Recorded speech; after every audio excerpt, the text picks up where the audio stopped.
เปิดผากังแจ้งสว่างเสียนดอนยาเจ้าหนีเมื่อนอนหลับก่อนปีกาเยียต่อเดือน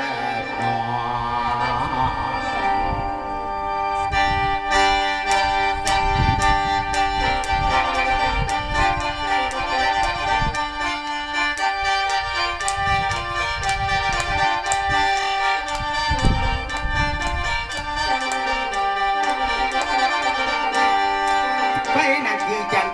นตัวไฟนั่นคือจันจะไปดูไล่ดูนากับเมียของก้อยตีเจ้าแล้วไปเดินบอกไป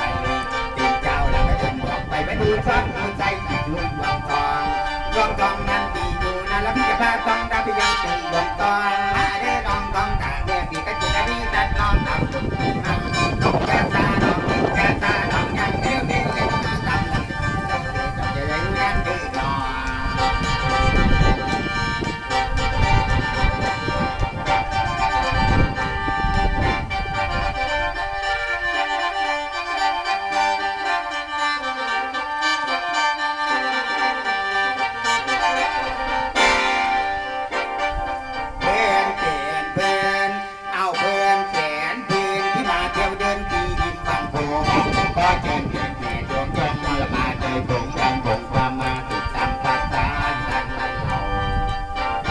กินพันท้ายกูดาวไหว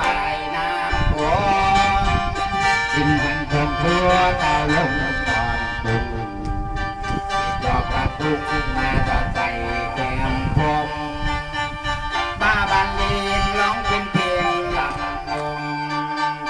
มาบันเลงร้องเป็นเพลงลำวง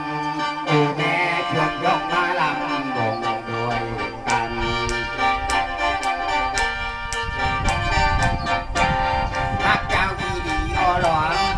เจ้าอีดีอร้อยจะไปกับพ่อเธอทำได้ไหมค่อยย่องออกไปไม่จะถูกไล่พระตาละยิงไวที่มาวีไวมาวีให้เจ้าฟ้าทุ่งมันตีหัวแก่ตาจอนแลจอนหลับใจตาจอนแลจอนหลับไม่ขอเมื่อนำ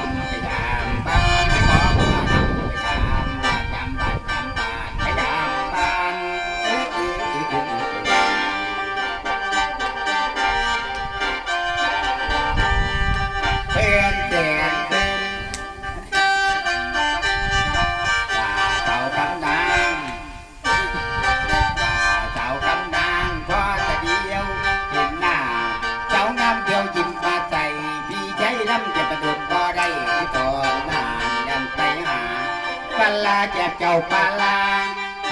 แจกเจ้าปลาก็ไม่ก็ลอยหัวมาดีเปล่าละน้องดีว่าน้องตองก็ตั้งดีใจดีกับเป็น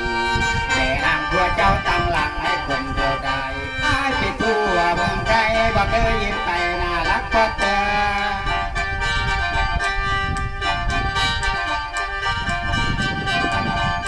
ได้มาเจอ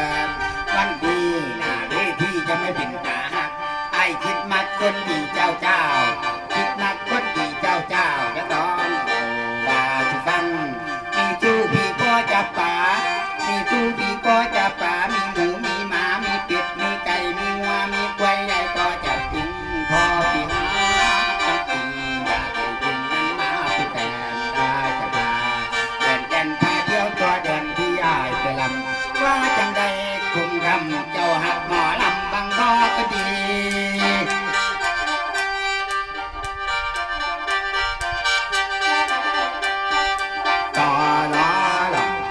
กินร้องเอาไว้แน่เพราะใดมาแวะผู้แจงใจล่าให้